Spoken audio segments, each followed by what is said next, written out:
और stock with में आपका स्वागत है सर। आज बात करते हैं star line PS enterprises limited के ऊपर। एक ज्वेलरी सेगमेंट का स्टॉक है ये, और इस स्टॉक ने पिछले दिनों में यहाँ से देखिए सर, 2 साल में नेगेटिव ही रिटर्न दिया है 50% का। 6 साल और 6 महीने में 50% का नेगेटिव रिटर्न, उसके बाद 1 महीने में 7% का नेगेटिव रिटर्न, एक वीक में 10% का नेगेटिव रिटर्न, और 1 डे में 5% का 4.5% का नेगेटिव रिटर्न। अब इस स्टॉक की अगर कहें तो ये स्टॉक एक छोटी मार्केट कैप का स्टॉक है, 242 करोड़ की मार्केट कैप है इसकी, और एक माइक्रो कैप स्टॉक है। तो इस स्टॉक में काफी निवेशकों के पैसे फंसे होंगे, या जिसने निवेश किया है पिछले समय में, जैसे 6 महीने में निवेश किया है, या 1 साल में निवेश किया है, या 2 साल के अंदर निवेश किया है, तो इसमें उनके पैसे फंसे होंगे और उनको निगेटिव ही रिटर्न मिल रहा है। ठीक है सर। उसके बाद अगर बात करें इस स्टॉक के ऊपर, तो थोड़ा सा अगर हम चलते हैं, अभी इस स्टॉक ने एक बोनस और स्प्लिट का भी ऐलान किया था, वो भी देखते हैं। तो उसके बाद भी इस स्टॉक में तेजी नहीं आई है। अब देखते हैं इसके थोड़ा फंडामेंटल देखेंगे, और जिन लोगों के इसमें पैसे फंसे हुए हैं उसको भी देखेंगे। ठीक है सर। उसके बाद हम बात करते हैं कि स्टॉक में क्या करना चाहिए। अब यहाँ देखिए, इसने 25 सितंबर को स्प्लिट का किया ऐलान, और स्प्लिट का था ये जो कि एक 5 रुपए की रेट से 1 रुपए की रेट पे आया, स्प्लिट में हुआ। उसके बाद बोनस भी हुआ 1:5 का। तो जो स्प्लिट या बोनस के बाद जो शेयर होंगे, तो जो भी शेयर धारक है उनके डीमैट अकाउंट में ये स्टॉक आ गए होंगे। लेकिन अब स्टॉक की थोड़ी ज्यादा अगर हम बात करते हैं, तो इसके फंडामेंटल देखते हैं कि जिन निवेशकों के इसमें पैसे फंसे हैं उनको क्या करना चाहिए, क्या ये स्टॉक रिकवर कर सकता है। तो सारी बातों पर चर्चा करेंगे। तो सबसे पहले चलते हैं हम स्क्रीन वेबसाइट पे, वहां इसका थोड़ा जानने का प्रयास करते हैं क्या है क्या नहीं है। अब हमारे स्क्रीनर की वेबसाइट पे वहां अगर हमने देखा, तो ये देखिए आप, ये कंपनी अभी ट्रेड कर रही है 9 रुपए 34 पैसे पे। ठीक है। उसके बाद अगर हम चलें, तो मार्केट कैप कंपनी का 242 करोड़ का है। सर एक बात आप याद रखिए कि जो भी कंपनी, जिस भी कंपनी का मार्केट कैप आपको 1,000 करोड़ से कम का नजर आता है, ठीक है सर, उसमें आप आज के लिए नहीं, ये भविष्य में भी आप याद रख लीजिए कि इन स्टॉकों में, क्योंकि ये छोटी मार्केट कैप कंपनियां होती हैं, छोटी कंपनियां होती हैं, इनमें क्या होता है कि इनमें रिस्क बहुत ज्यादा होता है। रिस्क क्यों होता है वो मैं आपको समझाऊं। क्योंकि छोटी कंपनियां होती हैं, इनमें फेरबदल बड़ी आसानी से हम लोग कर सकते हैं, हम लोग नहीं कर सकते, लेकिन जो बड़े प्लेयर होते हैं वो कर सकते हैं। इसीलिए इन कंपनियों को छोटा पेनी स्टॉक कहा जाता है, जो कि दिक्कत देने वाले होते हैं, छोटे स्टॉक हैं। और एक बात और होती है, पता नहीं क्या, जो मार्केट में नए नए निवेशक आते हैं वो इन छोटे स्टॉकों पर ही ज्यादा ध्यान दे रहे हैं। यकीन मानिए, अगर गूगल के ट्रेंड पर रिसर्च में भी देखा जाए, तो इन स्टॉकों की ही ज्यादा रिसर्च होती है। जो कि स्टॉक कोई 10 रुपए का स्टॉक है, कोई 15 रुपए का स्टॉक है। और जो नए निवेशक आते हैं वो भी ये सोचते हैं कि कोई कोई सर पेनी निवेश, कोई सर पेनी स्टॉक बता दीजिए, कोई पेनी स्टॉक बता दीजिए। सर हमारी समझ में ये नहीं आता। मैं कई बार अपने पिछले वीडियो में कह चुका हूँ कि अगर आप 10,000 रुपए निवेश करेंगे, तो चाहे पेनी स्टॉक में निवेश करिए, चाहे किसी स्टॉक में निवेश करिए, चाहे 500 रुपए वाले स्टॉक में निवेश करिए, चाहे 1 रुपए वाले निवेश करिए, जो 10,000 रुपए पे आपको रिटर्न मिलेगा, अगर वो स्टॉक 10% भागेगा, तो अगर बड़ा स्टॉक भी 10% भागेगा, छोटा स्टॉक भी 10% भागेगा, तो 10% आपको 10,000 रुपए पे मिलेगा, न कि स्टॉक की क्वांटिटी पे। ये बात आप लोग याद रखिए और उस प्रकार से ही निवेश किया करिए। और मैं अपना हमेशा वीडियो में बताता रहता हूँ कि पेनी स्टॉक तो पेनी निवेश, माइक्रो कैप मतलब माइक्रो कैप स्टॉक बता रहा हूँ, माइक्रो कैप स्टॉक होते हैं ये। Micro cap stock micro cap निवेश, स्मॉल कैप स्टॉक स्मॉल निवेश, और मिड कैप स्टॉक में स्मॉल कैप से थोड़ा ज्यादा निवेश। और जो बड़े स्टॉक होते हैं जिनमें की दिक्कत कम होती है, हो ही नहीं सकती उनमें दिक्कत, मतलब उनमें ऐसे फेरबदल नहीं हो सकते। हाँ, ये एक अलग चीज है कि बात कोई स्टॉक में दिक्कत हो जाए, वो एक बाद की बात है। लेकिन जैसे एक, अगर मान लो हम किसी रेलगाड़ी के सामने कूद जाए और किसी रेलगाड़ी से वैसे एक्सीडेंट हो जाए, तो एक्सीडेंट वो एक अलग चीज है, अगर आप सामने खड़े हुए हैं तो वो एक अलग चीज है। ठीक है सर। तो मैं ये कहना चाह रहा हूँ कि जब आपको सामने से दिख रहा है कि एक पेनी स्टॉक है या छोटा स्टॉक है, तो उसमें निवेश आप उतना ही किया करिए जिससे कि आपको कभी भविष्य में दिक्कत ना हो। ये मैं आपको अभी के लिए नहीं बता रहा हूँ, ये मैं आपको हमेशा के लिए बता रहा हूँ स्टॉक मार्केट में। अब अगर इस स्टॉक को देखें, तो देखो माइक्रो कैप कंपनी है, 242 करोड़ का मार्केट कैप है। पीई अगर रेशियो देखा जाए, 38.1 का पी रेशियो है। आरओसी देखी जाए इसकी, तो आरओसी 9.77 की है। ठीक है सर। आरओसी, उसके बाद पीईजी रेशियो देखा जाए तो 0.39 का पीजी रेशियो है, मतलब एक से कम का पीजी रेशियो। इसका मतलब ये होगा कंपनी हमको सही प्राइस में मिल रही है अभी। ठीक है। उसके बाद अगर ईपीएस देखा जाए तो 0.25 का ईपीएस है। उसके बाद अगर हम यहाँ आरओसी आरओई देखी तो 7.05 की है।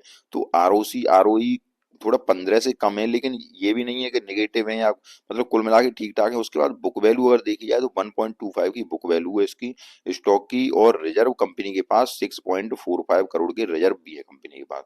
ठीक है सर। फ्री कैश फ्लो भी कंपनी के पास है। उसके बाद अगर यहाँ देखते हैं तो प्रॉफिट, यहाँ देखिए आप, डिविडेंड यील्ड कुछ नहीं है, फेस वैल्यू 1 रुपए की फेस वैल्यू का स्टॉक है, डेब्ट टू इक्विटी कर्जा नहीं है कंपनी के पास।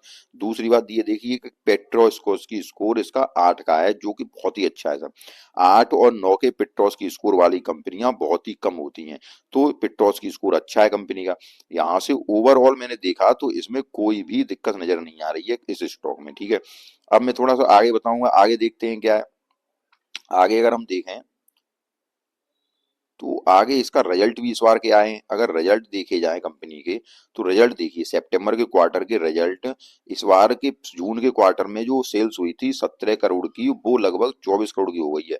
रिजल्ट बेहतरीन आया है। एक्सपेंस देखा जाए तो एक्सपेंस भी बढ़ गया है। इस तरह से ऑपरेटिंग प्रॉफिट मार्जिन की बात करें तो 18% की ऑपरेटिंग प्रॉफिट मार्जिन पे काम कर रही है कंपनी। ठीक है सर। इस बार उससे पहले 22% के मार्जिन पे थी, इस बार 18% के मार्जिन पे है।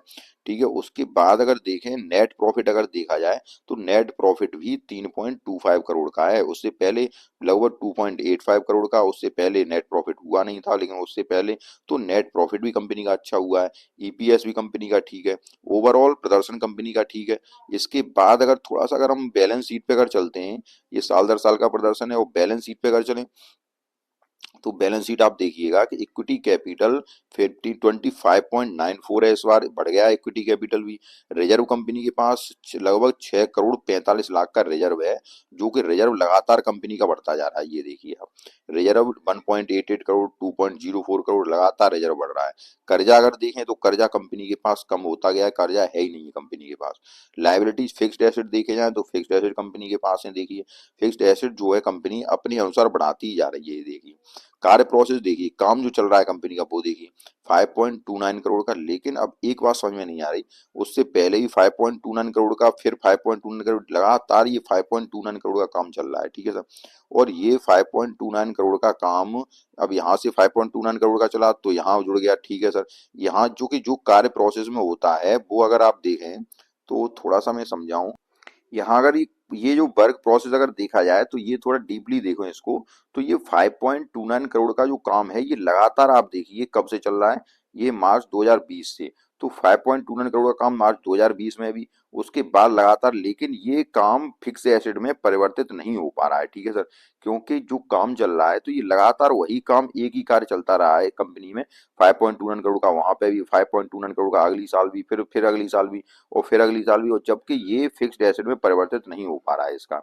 ठीक है। उसके बाद अगर टोटल एसेट देखे जाए, टोटल एसेट इतने हुए, तो यहाँ बैलेंस शीट में जो करंट वर्क प्रोसेस जो चल रहा है, तो ये फंड 5.29 करोड़ का काम लगातार इसका या तो पेंडिंग में डला हुआ है, क्यों काम हो ही नहीं पा रहा है ये।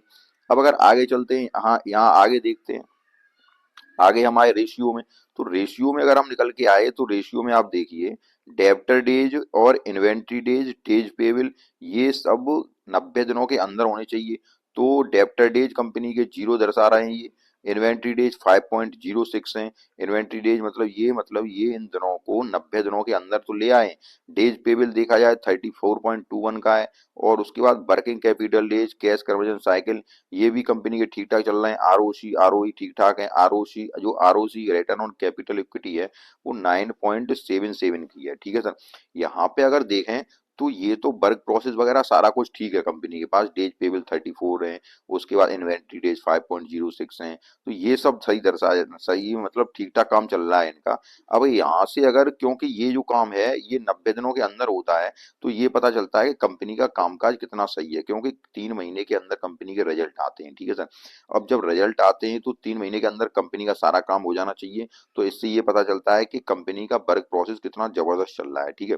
तो यहाँ पे ये काम तो सही दर्शा रहे हैं। उसके बाद अगर देखते हैं शेयर होल्डर पैटर्न पे अगर नजर डाली जाए, तो शेयर होल्डर अगर पैटर्न देखा जाए तो शेयर होल्डर पैटर्न में पहले 55% की होल्डिंग थी, जो कि फिर घटी सितंबर के क्वार्टर में 46.5 बन गई। उसके बाद यहाँ से एकदम जो जो प्रमोटर की होल्डिंग लगभग 20% जो घटी है, ये देखिए आप सितंबर 2023 से। तो सितंबर 2023 से प्रमोटर की होल्डिंग एकदम घटी और उस प्रमोटर की होल्डिंग को किसने लिया? पब्लिक ने ले लिया। तो ये 26.89% प्रमोटर की होल्डिंग है अब, आज के पीरियड में।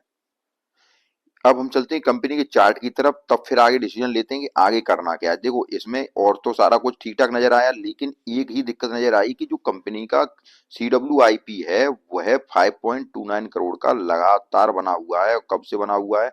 मार्च 2017 से, ठीक है। और ये वर्क प्रोसेस आपका अभी तक कंप्लीट न होके न तो फिक्स्ड एसेट में कंप्लीट हो पाया, क्योंकि ये यहाँ अगर कंप्लीट हो जाता तो ऊपर फिक्स्ड एसेट में हो जाता, तो ये अभी तक कंप्लीट ही नहीं हुआ है। अब अगर हम आगे देखें, थोड़ा चार्ट पे चलते हैं, चार्ट क्या कहता है कंपनी का। अब जब कंपनी में चार्ट पे आया तो चार्ट पे अगर देखिए तो इस कंपनी में जो गिरावट कब से हुई है, यहाँ से अगर आप थोड़ा देखें तो ये गिरावट सर अगस्त 2024 से गिरावट चालू हुई इसमें। और अगस्त 2024 से इस गिरावट ये होके और 30 रुपए पे ये शेयर था, अब एडजस्ट हो गई है इसकी प्राइस सर। तो 30 रुपए से ये गिर के शेयर अब कितने प्राइस पे आ गया? 9 रुपए 34 पैसे पे, ठीक है, जो कि चार्ट में दिख रहा है। तो 30 रुपए से जब शेयर प्राइस गिर के 9 रुपए 34 पैसे पे आया, अब यहाँ अगर देखें हम तो ये देखिए आप, अब इसको पिछला जो इसने जो इसका पिछला 52 वीक लो था वो था रुपए लगभग था सर, यहाँ पे अगर देखते हैं तो ये पिछला लो इसका 9 रुपए 52 पैसे का, ठीक है। और इस बार उसने अपने पिछले 52 वीक लो को फिर से तोड़ दिया है और ये अब 9 रुपए 34 पैसे पे आ गया है, ठीक है। तो स्टॉक का ट्रेंड तो अभी नेगेटिव बना हुआ है, लेकिन अब स्टॉक का रिजल्ट अच्छा आया है, कंपनी का रिजल्ट अच्छा है। सितंबर का रिजल्ट, क्वार्टर का जो रिजल्ट है वो अच्छा आया है, ठीक है। अब देखिए सर, इन स्टॉकों में दिक्कत क्या होती है कि ये जो छोटे स्टॉक होते हैं, ये जो 200 करोड़ के, 250 करोड़ के, 300 करोड़ के, ये जो स्टॉक होते हैं, इनमें आप इनके फंडामेंटल को और उसको सही से जज इसीलिए नहीं हो पाता है क्योंकि इनमें एक अप्रत्याशित न्यूज कोई ना कोई आती रहती है। जैसे अगर प्रमोटर की होल्डिंग इन्होंने एकदम एकदम 55% से तुरंत 26% पे ले आए, ठीक है सर। इसलिए इन स्टॉकों में कहा जाता है कि निवेश जोखिम के अधीन ही होता है। वैसे मार्केट तो पूरा जोखिम के अधीन है, लेकिन पेनी स्टॉक और ज्यादा जोखिम का होता है, क्योंकि अब ये ध्यान रखिए कि अब प्रमोटर के पास कितना माल है? 27% या 26% माल है, ठीक है। अब अगर आपका स्टॉक में निवेश है तो देखो रिजल्ट अभी ठीक ठाक है और कंपनी के ऊपर के जो फंडामेंटल देखे वो ठीक ठाक नजर आ रहे हैं, ठीक है। अब इस कंपनी का जो डाउन ट्रेंड चल रहा है वो यहाँ पे खत्म होना चाहिए। और डाउन ट्रेंड जो है थोड़ा सा अगर मैं आपको और दिखाऊं तो ये लगभग इस प्राइस पे, यहाँ से ये जो प्राइस है लगभग 7 रुपए पे, अगर ये स्टॉक और नीचे आता है, ठीक है सर, तो ये स्टॉक यहाँ पे सपोर्ट लेना चाहिए। ये जो प्राइस डली है लगभग 7 रुपए 39 पैसे की, 7 रुपए 39 पैसे के आसपास ही स्टॉक को यहाँ सपोर्ट लेना चाहिए। वैसे ये स्टॉक अब यहाँ से ज्यादा, जब ये 9 रुपए 34 पैसे है जो कि पिछले 52 वीक लो को इसने तोड़ दिया है, कि अगर ये स्टॉक और नीचे जाता है तो 7 रुपए 34 पैसे से नीचे नहीं जाना चाहिए, ज्यादा नीचे। और इस स्टॉक में अब रिवर्सल के चांस इसलिए हैं क्योंकि देखो रिजल्ट बेहतरीन आया है, तो जिसके पास है वो अभी बना रहे, रिजल्ट अच्छा है और फंडामेंटल जितने उसमें दर्शाए जा रहे हैं उसके अनुसार फंडामेंटल अच्छे हैं। 8 का पिट्रोस की स्कोर है और प्लेज परसेंटेज है नहीं है, कर्जा कंपनी के पास है नहीं है, लेकिन जो प्रमोटर की होल्डिंग है वो मात्र 26% है। तो अभी आपको इसमें ये ध्यान रखना है कि अभी आपको इसमें एवरेज नहीं करना है और नहीं किसमें अगर आप लेना चाह रहे हो तो फ्रेश एंट्री करनी है, क्योंकि स्टॉक का ट्रेंड जो अभी है वो डाउन ट्रेंड ही बना हुआ है, ठीक है। इसलिए स्टॉक में अभी आप न तो एवरेज करें और न ही स्टॉक में मतलब फ्रेश बाइंग करें। जिसके पास है, जिसके पास मान लो 40% का लॉस है, 50% का लॉस है, तो अभी वो बना रहे वो आप देखिए, क्योंकि ये माइक्रो कैप स्टॉक होते हैं। क्योंकि स्मॉल कैप स्टॉक और माइक्रो कैप स्टॉक जितना ऊपर जाते हैं, क्योंकि मार्केट भी लगातार डाउन ट्रेंड में है, ये भी आप देख रहे होंगे। तो जब ये स्टॉक जितना ऊपर की ओर जाते हैं तो फिर उतना ही शार्पली नीचे की ओर आते हैं। छोटे स्टॉक होते हैं और इन छोटे स्टॉकों में अगर कोई प्रॉब्लम्स आती हैं, ठीक है। तो कभी कभार छोटी कंपनियां अपने आप को सरवाइव भी नहीं कर पाती हैं मार्केट में। इसलिए ही कहते हैं कि पेनी स्टॉक में पेनी निवेश ही किया जाए, एक छोटा निवेश किया जाए और उस निवेश को पड़ा रहने दो आप 2-3 सालों के लिए, ठीक है। और मुश्किल से, मतलब मैं बताऊं तो अगर आपका एक पोर्टफोलियो है तो उसमें एक ही पेनी स्टॉक रखना चाहिए। बाकी के आप लार्ज कैप स्टॉक रखें और मिड कैप स्टॉक रखें, स्मॉल कैप स्टॉक रखें, लेकिन पेनी स्टॉक छोटा स्टॉक, पेनी स्टॉक से मतलब ये हो गया कि जो आपकी 300 करोड़ की, 400 करोड़ की, 500 करोड़ की, 600 करोड़ की जो कंपनी है उसका केवल एक स्टॉक रखें और वो भी छोटा निवेश, मतलब पेनी निवेश। ये एक शेयर बाजार का रूल है, अगर आप इस रूल को तोड़ोगे तो दिक्कत आपको ही होगी, ये बात आप समझिए। अब स्टॉक में अगर आपके पास है और स्टॉक में आपका लॉस है तो आप स्टॉक में अभी निवेशित रहें, देखते हैं क्या होता है आगे। और ये स्टॉक अगर ज्यादा नीचे नहीं गिरना चाहिए, 7 रुपए 39 पैसे अगर इसका और सपोर्ट आता है तो 7 रुपए 34 पैसे से या 39 पैसे ज्यादा नीचे नहीं आना चाहिए, ठीक है सर। और जब स्टॉक यहाँ से ऊपर की ओर कब चलेगा, जब देखिए अगर ये स्टॉक ऊपर की ओर चलने लगे तो यहाँ से एक मैं आपको ट्रेंड लाइन डालता हूँ, वो दिखाने का प्रयास करता हूँ। अब अगर यहाँ पे दिखाऊं तो ये स्टॉक जब तक 14 रुपए 29 पैसे से ऊपर नहीं निकलता, ठीक है सर, 14 रुपए 29 पैसे से ऊपर नहीं निकलता तब तक ये स्टॉक का डाउन ट्रेंड ही रहेगा। जब ये स्टॉक 14 रुपए 29 पैसे से ऊपर निकलेगा उसके बाद ये फिर 17 रुपए 44 पैसे, उसके बाद 19 रुपए 99 पैसे। लेकिन जब तक तब तक इसका डाउन ट्रेंड ही रहेगा जब तक ये 14 रुपए 29 पैसे से ऊपर नहीं निकलता। इसलिए किसी भी जो शेयर धारक है उसको इसमें अभी फ्रेश एंट्री नहीं लेनी है और न ही इस स्टॉक में एवरेज करना है। ये बात आपको याद रखनी है, ना ही फ्रेश एंट्री ना ही एवरेज। और आप इन छोटे पेनी स्टॉकों में ज्यादा निवेश मत किया करिए, दूसरी बार भी मैं कह रहा हूं कि इन स्टॉकों में उतना ही निवेश करिए और केवल पोर्टफोलियो में एक ही स्टॉक रखिए, ठीक है।